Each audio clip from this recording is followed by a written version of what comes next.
everybody, hope you're doing well. Here is today the Rise of Hinduism article. This is from News ELA, so it looks like the articles that you're used to, and then you're going to have questions on the Google form, which is right over here. So you'll flip over to the Google form to answer the questions. So I will go ahead and get started on the reading. The Rise of Hinduism. Not many things have lasted without major changes for over 5,000 years. That's one reason Hindu traditions stand out. Hinduism might be the oldest religion on earth. To understand how Hinduism has lasted so long, it is important to know the history and beliefs of Hinduism. Archaeologists say advanced cultures grew in the Indus Valley between 4000 and 1500 BC. Archaeologists found many items tied to Hinduism in the ruins there. They include statues of gods and goddesses. They also include bathing tanks inside temples and sculptures of people doing yoga. Nobody knows why, but the people in the valley moved suddenly. They resettled among new neighbors in northwestern India. The people there believed in a religion called Vedism.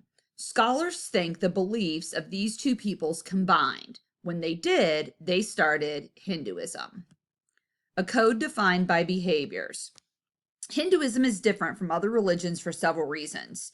No single person started it, like Jesus did with Christianity or Muhammad with Islam. There is no single religious book, like the Bible. Also, there is no main group of leaders to decide what is right or wrong in Hinduism. Hinduism is a code of life, a collection of attitudes, experiences, and practices. That code is defined by behaviors rather than beliefs. Hindu teachings say that there is one correct way of being. All religions are simply interpretations of that way of being. Because of this, Hinduism allows and even encourages people to choose a religious path that best suits their social and emotional needs. Let me scroll here. One Hindu believer might worship famous gods such as Vishnu and Shiva in a large public temple. Another might worship less common gods in a private shrine. Yet they would both be seen as good Hindus, but they would have to honor each other's choices. This tolerance is normal in Hinduism. It explains why so many gods, goddesses, and rituals are described in Hindu scriptures. Reincarnation and karma.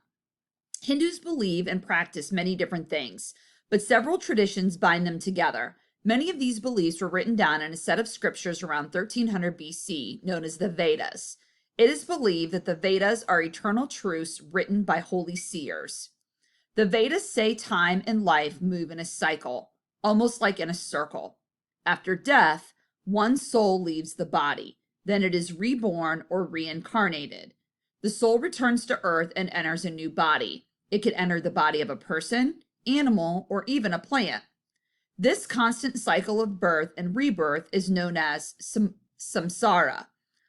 What body the soul goes to each time is determined by karma. Karma is all the energy of one's good or bad actions throughout many lives. Righteous and moral conduct, known as dharma, leads to good karma. Good conduct is defined in many ways. Good conduct can include marrying within one's caste. A caste is a social group. It includes doing good deeds. It also includes refusing to eat meat, particularly meat from cows, which are considered sacred and holy. The writings known as the Upanishads appeared 600 to 800 years after the Vedas. They focus on how to escape the cycle of rebirth and become enlightened. Hinduism stands the test of time. Over time, gods of the Vedic tradition became less commonly worshipped, but the Vedic ideas were not forgotten. The ideas of karma and dharma were too popular, especially among members of the lower castes, to fade away. The beginnings of Hindu are often debated. It is clear that during the Vedanic age between 800 and 400 BC, there was a shift to worship the gods Vishnu and Shiva. This happened during the rise of Buddhism and Jainism. There are two other religions from this region that sought enlightenment and competed with Hinduism. Over time, Hinduism divided into many groups called sects, but but the beliefs of the new sects were accepted by other Hindus. Because Hinduism is so accepting, it still thrives. Okay, we're going to go over to the questions. Name, core. Question 1. Read the section titled Reincarnation and Karma. Which sentence from the section shows why it is important for Hindus to practice Dharma? What body the soul goes to each time is determined by karma. Karma is all the energy of one's good and bad actions throughout many lives. Good conduct is defined in many ways.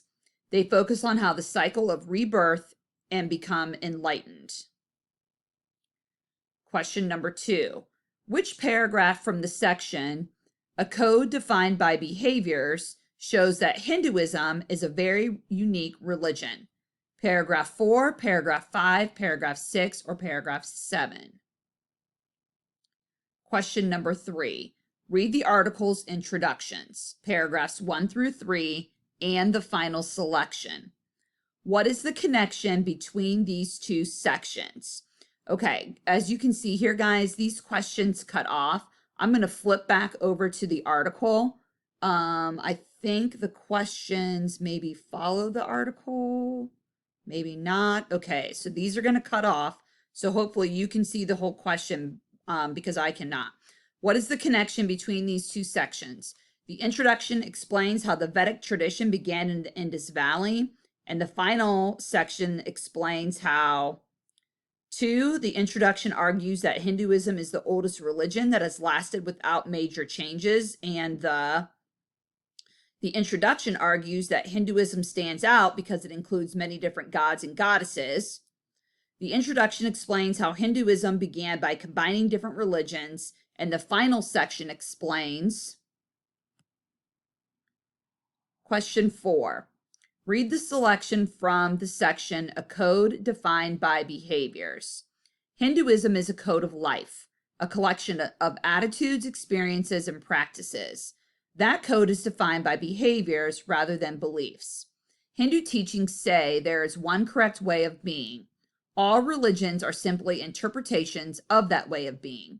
Because of this, Hinduism allows and even encourages people to choose a religious path that best suits their social and emotional needs. One Hindu believer might worship famous gods such as Vishnu and Shiva in a large public temple. Another might worship less common gods in a private shrine. If they would both be seen as good Hindus, but they would have to honor each other's choices. This tolerance is normal in Hinduism. It explains why so many gods, goddesses, and rituals are described in Hindu scriptures. How does these selections contribute to the entire article? They show how Hinduism encourages people to follow their own paths. They show how Hinduism is similar to other religions. They show how Hindu practices have changed over time. They show how all people practice Hinduism similarly.